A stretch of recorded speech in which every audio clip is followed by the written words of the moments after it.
Hello!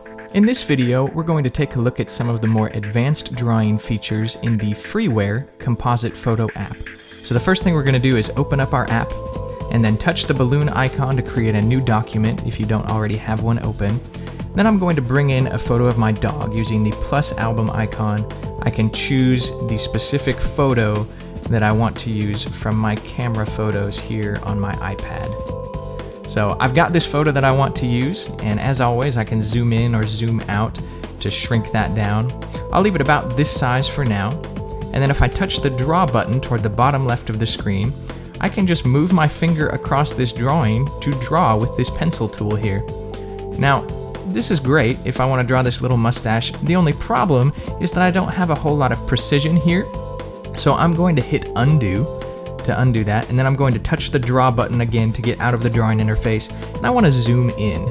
And the reason for this is when you zoom in, you have a whole lot more precision and control over where your finger goes. So now if I touch the draw button, I'm going to change this color down here too to give her something more exciting than this black mustache. If I touch this black box and choose this pink color, now if I draw this mustache, not only do I have a whole lot more precision and control over where the lines go that I'm drawing, but it's also a lot more fun with this pink mustache. I'm going to bring the brush width up using the bottom here. I accidentally drew on the bottom, so I hit undo.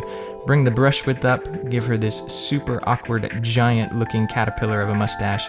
I'm going to bring that back down and add some quick fuzz to the outside of this mustache. So now if I do that, I'm going to touch the draw button again and zoom out. You see she's got this giant caterpillar of a mustache, which is exactly what I was going for here. Let's add a couple more things. I'm going to zoom in a little bit more, and then I'm going to touch the balloon icon, and I'll go to the plus library icon and bring in this box shape. Now, this is a separate layer, so if I start drawing in the drawing interface, you'll see that if I try to draw outside of this layer, I can't. Everything I do is contained in this layer, which offers me a whole lot more control and would keep me from messing up the rest of my photo. I'm going to hit clear to clear what I've just done and free up some extra space in the layer. And I'm going to get out of the drawing interface. I'm going to zoom in. I want to work with a larger image opportunity here. I'm going to draw a hat. So now the only thing I'm focused on is the hat shape. So when I get into the drawing interface, I'll choose the color that I want the hat to be, and I'll bring my brush width up. And now I can just draw the shape of the hat that I'm going for. Okay? And once I've done that, in the bottom left corner, I have some more drawing tools to help out here. So I was a little bit sloppy. I'm going to use this eraser tool and bring the brush width up and erase right about there. Make a couple little precision edits.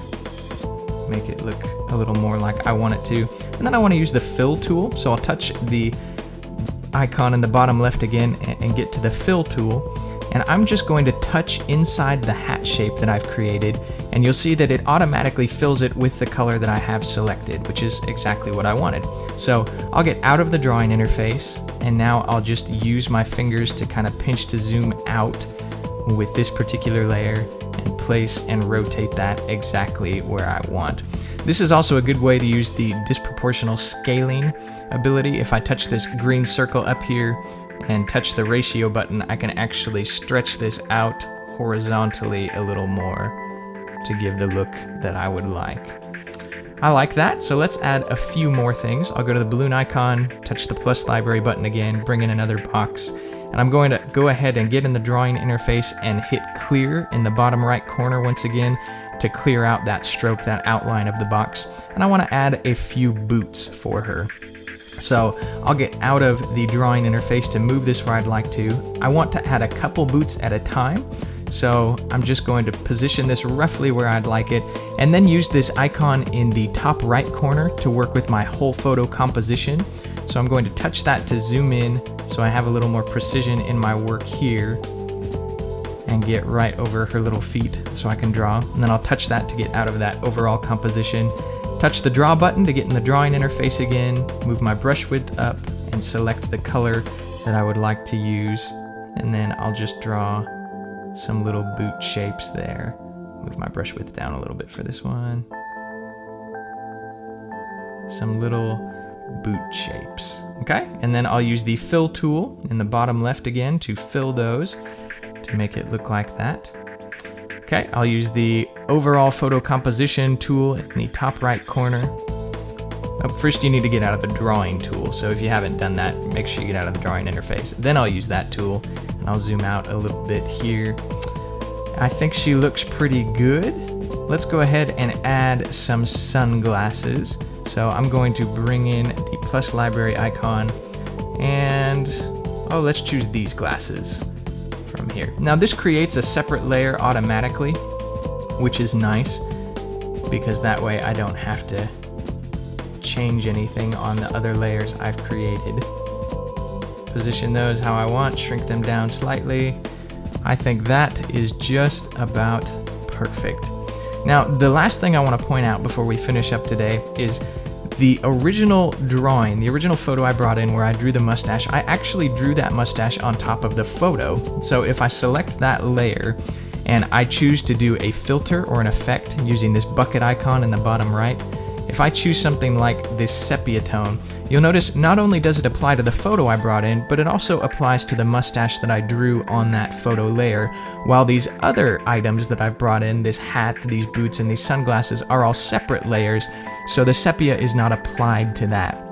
The reason I point this out is because you can draw on the photo itself and have one layer with everything in it and apply an effect to make everything look uniform, or you can have total control and create separate layers like I've done here for a different look and style, so they're not affected by one another when you add different effects.